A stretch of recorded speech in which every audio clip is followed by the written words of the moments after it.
Welcome to the Building Heroes podcast, where we learn to build heroes in our homes to help our kids be prepared for their life journeys.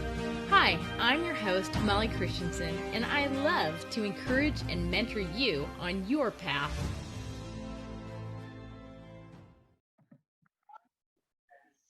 Hey everyone, welcome to episode 58 of the Building Heroes podcast. And today I'm really excited to introduce you to one of my good friends, Karen Bates. And she is amazing. She is a homeschool mom of 8 children. And it's so interesting because we live really close to each other, but I didn't get to know her until about a year ago. And maybe it was 2, now I can't remember. But our kids actually knew each other, some of them, like our sons were good friends. And but we had never actually crossed paths before. So it was pretty exciting to get to know her because her mission is very similar to mine. And I like how she wrote her mission for me. She said it's to lift people and families into their divine potential by finding principles in great works and nature and establishing connective habits and systems in their life. And that's really deep, but it would be great to ponder if you go back through that. But I love her vision, and I love how she's trying to help others, the homeschool community and beyond. And she has created a warrior education, which I imagine we'll talk about more in our interview here. And she also wrote a book called Find Your Path, Learn Your Part in the Fight for Good. And so she is very much all about the hero's journey and helping others go on their journey in life and helping us learn how to stand in that fight for good, which just makes my heart sing because that's what I love too. So Karen, welcome. Thank you so much for taking the time to hop on my podcast. And why don't you introduce yourself and just tell us your story? Well, thanks, Molly. I'm super excited to do this. I've been wanting to do this for a while because I just love you and I love your podcast. And I think it just has a lot of gems for all of us as we're trying to figure out our personal path and our mission and everything else. It's just a really powerful place to be. So I appreciate you. And my story, my homeschooling story, is that what you're wanting to, how I got started and all of that? Sure. And it probably kind of intertwines with a lot of things in your lives. Yeah. Life, but yeah. Yeah. I know when my oldest daughter was about to go into 3rd grade is when we decided to try it. But it started a year before that, where I started thinking about it because I was really running with a friend that homeschooled, and she would tell me some of the things. Well, she's homeschooled one of her kids, and she would tell me some of the things she was doing. And I thought, I want to have time to do that. That sounds really cool. And I would try to make time to do some of those things. And I found I don't really have time to do any of these things because my kids are busy and they're at school. And so anyway, I started thinking about it. But my husband, of course, thought that our kids would be weird if we homeschooled, and he was kind of worried. And so I kind of put it off until one day we just realized we were going to be moving to Utah. And he said, I said, well, Utah, there's a lot of kids in each classroom. Maybe we could try homeschooling in Utah. And he was like, oh yeah, maybe we could, like, kind of, I don't think he really thought that we were actually moving to Utah. But then when the time came to move, he was like, I was like, oh, remember you said we could maybe homeschool when we moved to Utah? And he's like, wait, I said that? I don't remember saying that. I'm like, yeah, and I read all of these books and I'm super excited about it. And he's like, oh, I don't know. And I'm like, well, you can read these books too and see what you think. And then we can have a good educated discussion about it. He's like, oh, that's a lot of books. He's like, well, if you want, you can try it and then we'll see how it goes. And so that's kind of how it came to be. I don't know how to turn off those notifications. I'm sorry. Oh, that's okay. That's mom life. Okay. So I started to try it, and it was really, really, like, I cried a lot the first few weeks because I couldn't get my kids to do all these awesome things I had planned for them. And I had like little cutouts of animals, and we're going to like classify them, and we're going to get so smart, and they would last a few minutes and then they'd get bored. And I was like, I can't do this. and I remember going, at the time it was Yahoo groups. I went to a Yahoo group, homeschooling one. And I was like, how do you guys do this? Like, I feel like we had all these things planned. We got to like 2.5 of them, and everybody was like frustrated, and we didn't get to like so many things. How are you going to do all of these things with all these kids? And one of the moms replied and said, tonight, when your kids are in bed, go and look at them and just think about why you started doing this in the first place. And I just thought that was brilliant. So I did that. I went and I watched them sleeping, and I remembered why I wanted to do this. I wanted to do it because I wanted to have more time with them. I wanted to develop those relationships, and I wanted to just tailor their education to what they needed. They were bored at school. And anyway, so that love came back into my heart, and I just decided tomorrow we're just going to go out in nature, and we're just going to enjoy being together, and we're going to take little notebooks, and if we find something we want to draw, then we'll draw. And that's kind of where the whole our education is about our environment started to sink into my heart. Like, it wasn't just me pushing and getting them to do things, but it was about like, what kind of environment can I create that will inspire them? Because that day we came home and they had found a praying mantis, and they wanted to bring it home and put it in this little thing. And then they wanted to know all about it. So we had to go to the library and get books about praying mantises. And then that led to other bugs. And then they got really excited. And it wasn't me pushing anymore. It was them wanting to learn because they were curious. And I thought, well, my job is to create this environment of love so that they get curious and they want to know. And then they seek their education for themselves instead of being pushed into it. So that's kind of how we got started. And of course, it wasn't black and white. It wasn't all of a sudden. I still had a lot of little things I had to let go of and learn and adapt. But little by little, we got to where we could be excited about learning, and I wasn't pushing, and it was a lot more peaceful, and I wasn't crying every night, and we could move forward. So that's how the homeschooling journey got started. And I love that so much, because I think so many moms out there can totally relate to this whole process, even if they haven't gotten to that space where they feel very confident in it yet. But still, we kind of all start out trying to make the kids learn. But I love what you brought up about look at your kids when they're sleeping to remind you of the vision. Because when they're sleeping, wow, they are so innocent, and you just love them so much, and you forget about all their annoying habits and they fight with each other during the day. Yeah, you see them for who they are better when they're sleeping. I think you don't get blocked by the distractions of their mistakes or things like that. Yeah. Yes, so true. So I love that. And I think that's such a great thing to remember if you ever need a reset. Why am I doing this? Just go look at your kids when they're sleeping. Yeah, that is amazing. So you have 8 kids, which is a lot. I mean, I have 7, that's a lot too, but 8's even more. And although I have said before, once you run out of hands for kid 1 and kid 2, it kind of is all the same after that. Yeah, I think you give your 100% to no matter how many kids you have, right? I had one kid was 100% and 8 kids is my 100%, and we're just giving as much, as we're capable of all the time. Yeah. And I think too, a lot of people are like, I don't know how you do it. I'm like, well, you just do it because, you can still love another kid as much as the first. And I think for me, I kind of feel like I had to have a lot of kids just so I could learn some of the lessons I needed to learn. I know. Well, me too. I'm like, for some of you, maybe you can figure this out with just 1 or 2, but I needed a lot. I'm a slow learner. Yeah. And so I sometimes think it's funny. It's like, wow, you must be so patient. I'm like, well, no, I had a lot of kids so I can learn to be patient, I think. Mm-hmm. Exactly. Yeah. So anyway, I love what you said too, is like you started to shift and to learn this belief that it was all about that you're just creating the environment really to help your kids learn. And so can you address that a bit and just tell us more what that looks like in your home? How do you create that environment? There are very few things that I do consistently because I'm pretty scattered brained and I tend to just go from one idea to the other and I get all excited about this. But one thing we do consistently is a morning devotional. So we make sure that, we'll just say a prayer song, and then I'll ask the kids, what did you learn from your studies this morning and from your personal scripture study?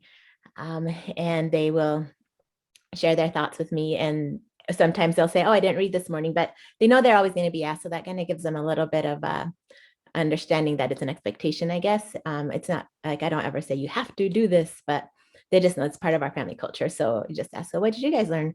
And then I'll share what I learned. And we'll read some of the words from, I'm a member of the Church of Jesus Christ Latter-day Saints. So we have like a magazine that has prophets, words to us. And so we read some of that and we discuss some of the main points and just anything we're learning. And we kind of make a little family goal for the day. Like today, let's work on being extra kind, or let's work on the way we speak to each other. And so it just starts our day with kind of the vision of what we're trying to do as a family, what we're trying to, like the day is almost a simulation, right, of real life. We're going to work together today in this way. And then we try to implement that and practice that as a family. And of course, we make plenty of mistakes as we practice, but at least we start the day with a vision. And I think that habit has been one of the most powerful ones for our family, and being able to move forward with the right mindset and understanding why it's so important that we get an education. And the other thing with my program, one of the things that we do is we have the kids write in a strategy planner. And so every morning they'll kind of ask Heavenly Father, like, what would you have me study and learn about today? And what would you have me, who would you have me help? And so they write some of those things down in their strategy planners. And then they start to, instead of me saying, this is what you've got to learn, and I feel like, this and this and this, it comes from God, straight from God. And so I'm just there to support them, but they are trying to figure out their personal path and how they can fulfill it. And so that's another, I think, important aspect of that is my job as a mom is to point them to Him. And then as they develop that relationship, they'll be led step by step in their personal journey, because I don't know what it is. I just know that I love them and I want them to know what that is. And so I'm going to do my best to help them go to that source where they're going to find it and where they're going to find that peace and happiness. And so I think those two things, just getting in that vision, understanding that vision, and then practicing that skill of personal revelation and of practicing their character, the traits they want to develop, that they are able to then move forward in their own way without me pushing. So that's the main thing that I do. And then every once in a while I'll do other little things. And I love that so much. Like, because a lot of us do struggle with consistency because moms especially are pulled in all the different directions. And I also think personality comes into play, like with our tendencies. Some people are just more consistent in things than others, right? I mean, I personally am not super consistent either, but I have learned that there are some things that I can get consistent in. And I love that you start out the morning this way to help the kids, remind them of their vision of the day. And I love that you said you set a family goal for the day, because then do you follow up with that? And I'll tell you why I asked that question. Well, I wish I did it better, but every once in a while through the day, like if we're working on how to speak to each other, it'll be like a reminder, like, oh, remember where we're practicing this today, and let's keep practicing this. And so like every once in a while it'd be nice, like if at dinner we sat down, like, so how did we do, and in my mind that's what we do, but usually that's not what we do. So yeah. So like the next day you don't follow up or anything, you just set the intention and you go with it. So you know what, I love that, because you don't do this perfectly. No. And your kids are amazing. Oh, thank you. We're just plugging away, doing our best we can, but yeah. So I mean, I think that's a really important point, because sometimes I think we hear other moms who have these awesome kids and they do all these great things, and then we look at our own lives and we're going, oh, I don't do that, and I'm messing everything up, and or I'm just not doing it perfectly. Well, you're not doing it perfectly either, and but you're just choosing some things to focus on, and it's working. And that's really what we have to do, is just choose to focus on it. And the reason why I asked that question is, do you follow up on it? Because we usually do a family goal for the week, and we never remember to follow up on that. Okay, wait, occasionally we do, actually, and that's what comes with practice. We do get better and better with the practice. But, for a long time we didn't. But I love the idea of doing it every day, because then it seems like, oh, they're actually going to remember it a little better. We're very forgetful of it. Yeah, the week thing, right? So, I mean, and that's really all we can do is we can set the intention or the focus on what we feel like is most important and start practicing. And you mentioned that too. That's what we're doing is we're practicing. We're not doing this perfectly. So yeah, I love that. And I also love that you empower your kids to figure out how to go on their own paths as well. And, that's got to be so relieving as a mom trying to homeschool, because how can you possibly make sure they do everything? Yeah. Yeah. And it's, I mean, I do have some things that I think that they ought to do, right? So I'll tell them that, like, it's really important if you want to, pass a test, you need eventually to do math every day, right? And so I think that that's a really good thing to add to your list. And I did have one kid one day be like, I prayed about it and I didn't feel like I needed to do math today. And I was like, okay, well, maybe you need a break. You've got to decide for yourself if that's how you really sincerely feel. And he came back later and he's like, actually, Mom, I do think I need to do math. So, I think just once he had the choice, I think he was kind of testing, like, is this really my choice? And then he was like, oh, well, if it is, then I probably should do math, because kind of his own little thing. But yeah, I do. It's not like I just leave it all up to them and be like, you guys decide. I do say, like, I think this would be a really good idea. And if you want to get good at this is what you need to do. So I do give them counsel and direction and I guess expectations in some ways, but I've learned that I can't force. That never works and they don't learn. So.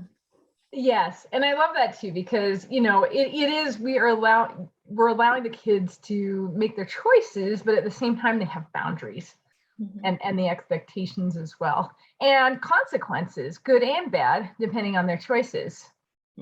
Right. I mean, I remember I had a friend whose daughter made a choice that she didn't agree with. And it was to go to this place that she didn't think she should. So she said, okay, that's fine. You can go, but I'm going to come with you. Right. And so, you're there as the guide, as the mentor, and you're there to protect and help your kids. But at the same time, you're helping them learn how to make those choices and what to do with their time. So let me ask you this. You say the expectation or the family culture that you have built in your home, and I'm sure this was not overnight, because I know a lot of times as a mom, I have these great ideas and I want to implement them, but then everybody whines and complains and groans about it. And and then I give up because I'm like, it's not worth the battle. But, I for you, setting up this culture, it was so important for you. You probably just had to keep going, but like, how do you get your kids to actually study their scriptures and write in their strategy planners in the morning? Yeah, like you said, it wasn't overnight, but it was something that we would just consistently ask. And then if they didn't do it, I'd be like, why do you guys think that's important? Just questions, like, why would I ask you to do that? And eventually they kind of started coming to their own conclusions about why that was important and seeing my example, right? Because I always came with something to share and how it was going to help my life. And so they started to realize, like, oh, this is actually really helpful. It helps Mom. Maybe it can help me, So like you said, it wasn't an overnight for sure. And even now we still have days where it doesn't go smoothly or we forget aspects, but little by little, we started building that understanding and putting it from our heads to our hearts. Because I guess that's the process, right? Like, I know this is a good idea, but it doesn't get into your heart until you practice it enough to where you're like, oh, it's a part of me now, so that I want to do it. And I am inspired to do it. And it's not hard anymore. Yeah. And I love that too, because I think, a lot of times with new habits, we think, well, this should be super easy because I thought of it, but it's not. No. And Mom, I love that you just held to that ideal that you wanted to get it going. And, even though it's not perfect, it's going, right? And you didn't shame the kids. You guys, you have to write in your planners every morning. Why aren't you doing it? I mean, I know that's really tempting. Maybe not for you, but for me. But yeah. But yeah, and also you felt it was like so important that you made yourself be the example too, and to come prepared every day. So I can't love that enough, right? And I think even for me, I've been doing for this for a long time too. And always improve, right? We can always add in new things. We can always add in new habits, even if we've been doing this for a long time. Because I'm listening to this going, yes, this could be an upgrade. Lots of upgrades we're gonna do it too. Yeah. We could do this. And even though I do have some kids who are highly resistant to anything I suggest, eventually it does sink in and they do want to do it. And as we stay calm as moms and just say, why would I keep asking you to do this? Instead of, I don't care if you think it's boring, we're doing it. I actually feel like I just said that last week to one kid, but but it's okay. We don't have to be perfect. No. And we can keep adjusting and we can keep getting better. Yeah. So one thing that I just love that you do, that you have started this year, and I am so lucky to be a part of, is you have started a school, which I hesitate to call it a school because it doesn't look anything like a school. But it's called Find Your Path Academy. And I just love the idea so much. When you started posting things on Facebook about this school, I was like, yeah, Karen's cool. Wonder what she's doing here with this school. Like, yeah, it looks pretty neat, but whatever. I don't need another thing to do. But then as I started looking at what you were doing, I was just like, oh my gosh, this is amazing, because you had all these great ideas on how to create this awesome learning environment in like a homeschool co-op setting. So tell us more about that, because I'm sure this will give people ideas. It's just so cool. Yeah, well, and I think it applies to our home environment too, right? Like I noticed I've done a lot of Commonwealths, and I've led and started quite a few, and you learn along the way about like what's most inspiring and what really, what do the kids really need. And when I started, my daughter worked at Class Ropes course for a while, and she would come home and she would share some of the neat learning experiences these groups are having. And I was like, that is really transformational. Like that's transformational learning, whatever they're doing over there.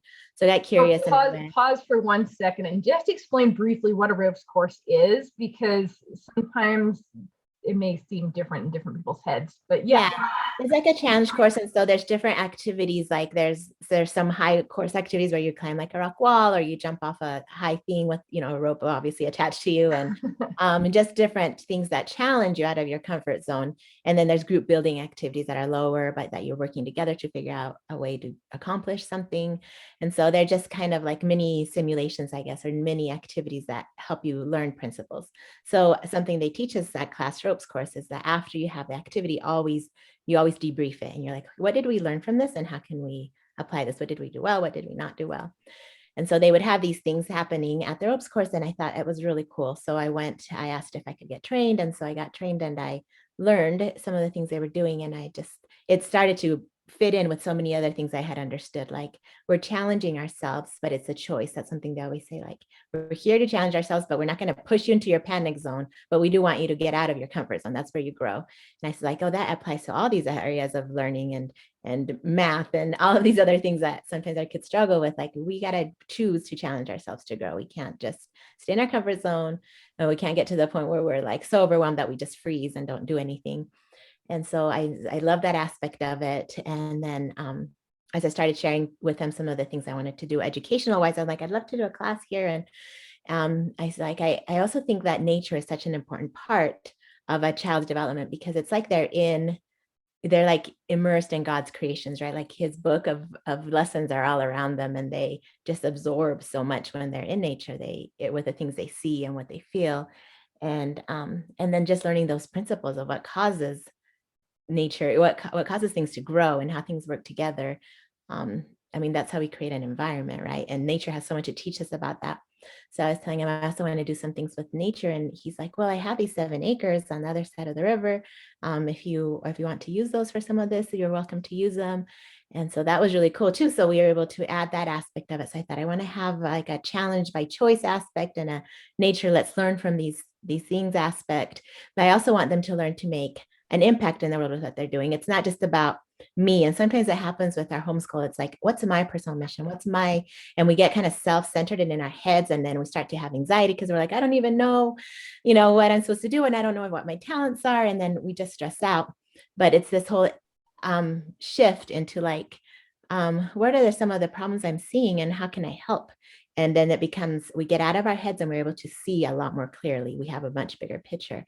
So I wanted the kids to start to see like, how do I take these things I'm learning and make an impact with them? And so that's where the entrepreneurship aspect came in. Like, we got to learn how to raise the resources that we need in order to make the difference in the world that we want to make. And by resources, I don't just mean money. It can be like beauty or skills or talents or, just the resources that are needed to make a difference.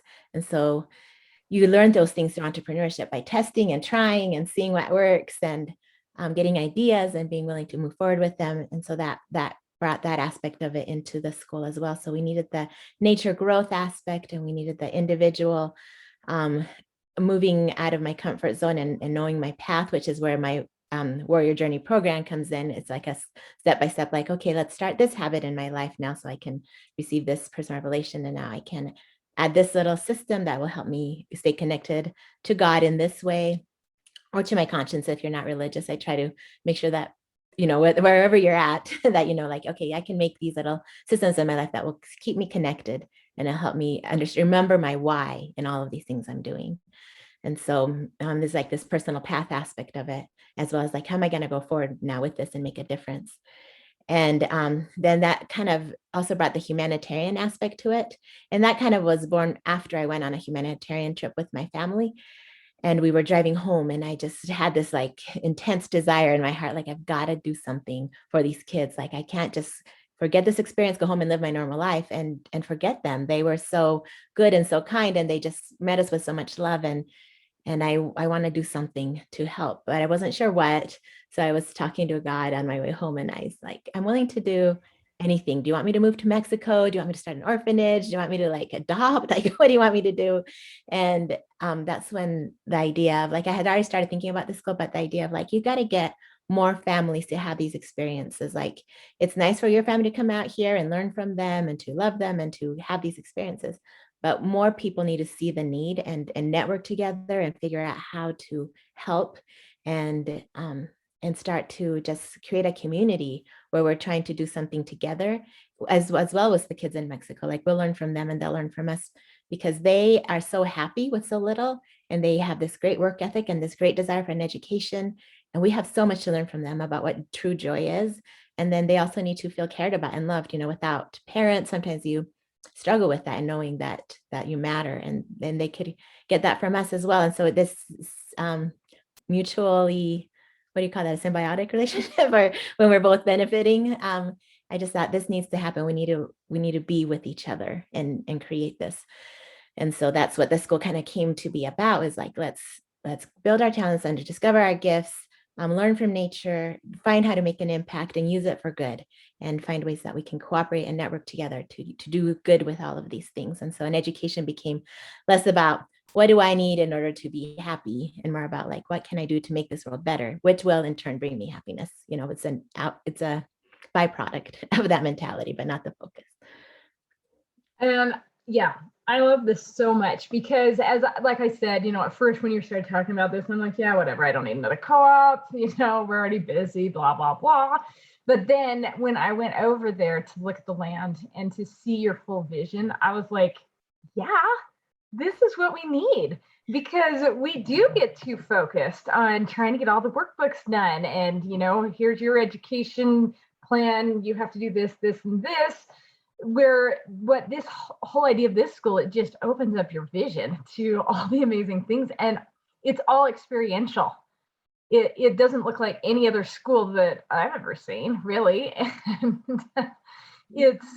And it takes you out of yourself, because the whole reason why we're going on this hero journey is not so that we become Superman and save everyone and get all the glory, but it's to go on this path so that we can become our best selves and help others. Right. Yeah. And I think a lot of times we get so caught up in so many good things to learn and learn about, I kind of try to just figure out like what's the most essential things we need to to understand who we are and how to make an impact in the world. And that's kind of why I put the things in there that I did. I was like, these are the essentials. And if we have these in place, all the other stuff will fall into place, but we don't need to be so worried about making sure that I understand all of the periodic table and all of the this and that and that. And, that will come in time as you are prepared and ready for it. But it shouldn't be the focus because it distracts us from these essential things that we really need in our life to understand where we need to go. Yes, absolutely. And that's really what drew me to join the school. Now, if you're listening and you're like, well, I wish I had a school like that, but I don't have one. You can still implement these principles in your own home, because really what it is we're doing challenges by choice. So as a family, you can come up with challenges and everybody can choose to do them or not, and you can do things to get out of your comfort zone, and you can do things to move on your path with leadership. And then you can get out in nature. You can plant a garden. You can go out into the mountains. Well, if you have mountains nearby, we do, but nature. You can go into nature. You can learn those principles that you can learn from the land, like the law of the harvest. Yeah. That's just one very big one. Go ahead. Yeah, and that's what we're hoping to be able to do for people too. Like on the website, it'll say like the school, it'll say like the online program. We want to be able to have like, how can you implement this at home and go through this program with your own family? So right now we're kind of building it and creating it, and there's aspects of it that are already there that you can start. But the more we understand and work together, then the more aspects of it that will be able to be applied in the home environment as well, which is my dream and my hope, is that everybody has the ability to get this kind of education where it's a mission-centered education and not just about like, okay, here's my predetermined path that other people think I need to go on.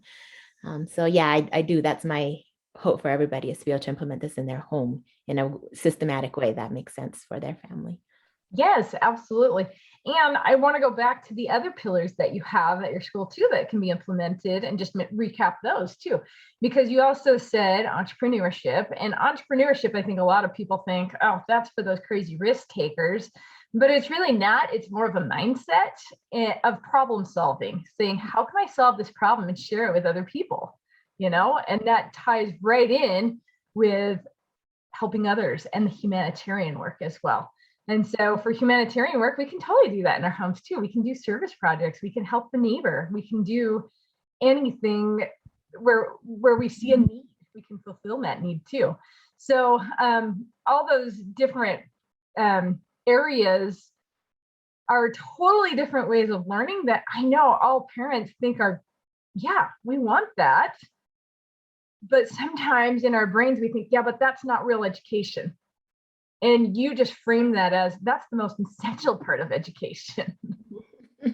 Yeah. I mean, when my kids decided they wanted to learn something because they had these principles in their hearts already, it became very easy, right? Like, my daughter's like, oh, I need to pass ACT. So then she just an hour a day, I'm going to do these practice tests. And she on her own decided to do that. Right. And they all just find the things that they love. And then I'm going to learn all the skills I need in order to do this. And it comes from them, because they understand the principles of growth and what they need, and the desire to do something about it is there. Yeah, for sure.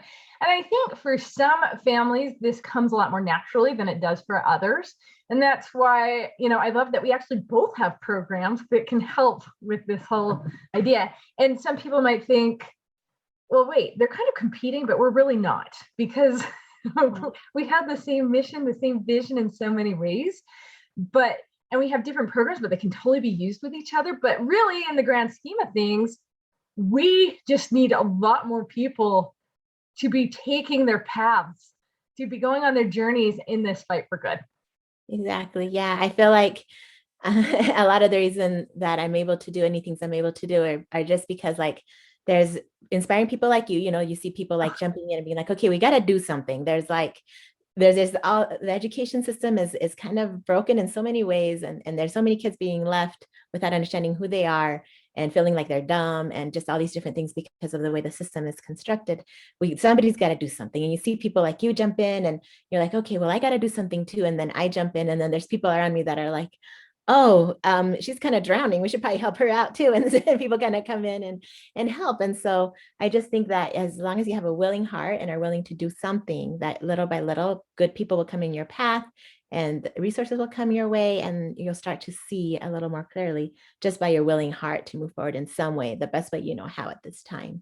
And as more of us do that and help each other do that, then the more we all grow and we all see the fruits of what we're trying to do, and we help each other just make the impact that we're trying to make in this world. Yes, yes. And that is totally how it works, because this is part of the pattern of the hero's journey. When we're going on our hero's journey, we are getting these calls to action. And these calls to action are going to be to do something good, to help other people, to help improve people's lives. And it may be our lives, it may be other people's lives, it may be both. But as we go along and as we listen to and act on these calls to action, like, you probably did not have time to start a school. You have 8 kids and you homeschool. You don't, and you run a business. You don't have time to start a school, literally. But you did it anyway, and it worked amazingly. You got so many people bought into the vision that come along, and those people are your friends and allies, because that's what comes when we follow those calls to action to do good.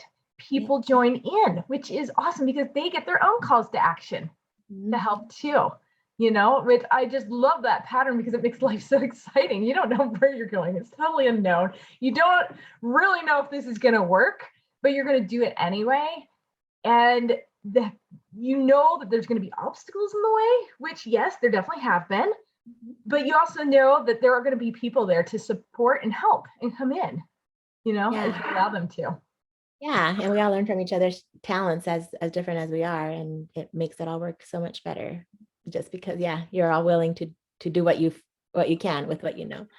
Yeah, and that's one thing I really admire about you, is that you are so willing and accepting of all the other people coming in to help, because they don't always want to help in the same way that you would do it, right? But you're willing to be open and listen to those ideas to go in the direction that God wants it to. Yeah, because I know that they have strengths that I don't have. Like I am not aware of all of my weaknesses, but I'm aware of quite a few of them. And so when people come in with different viewpoints than I have, I do see like, maybe I don't agree with this, but they're seeing something I'm not seeing. And so I can learn from them. And I think, that's a big reason that anything is going well, is because of their talents and gifts.